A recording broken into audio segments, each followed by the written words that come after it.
on jotakin, joka on keskellä niinku, mä ajattelen, että tämä on niinku semmonen karkki, joka on ihan makeasta. Mutta sisältä on suolaa, joka tulee ihan tasainen, että ei tule liian makea, ei tule liian niinku suolainen. Ihan keskellä siellä ja iski, että niin sulka tuli ihan, eli niin koko ajan ajatellen, että voi ei hyvänen aikaa.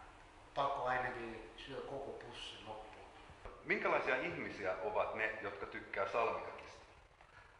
Erittäin semmoisia impulsiivisia ja aika sielukkaita. Ei tämmönen kompiryhmä ei syö salmiakkia, koska se jotenkin se on sivistymätöntä ja se, kun se on vähän likastakin varmaan tai jotenkin, että se maku on vähän niin kuin, että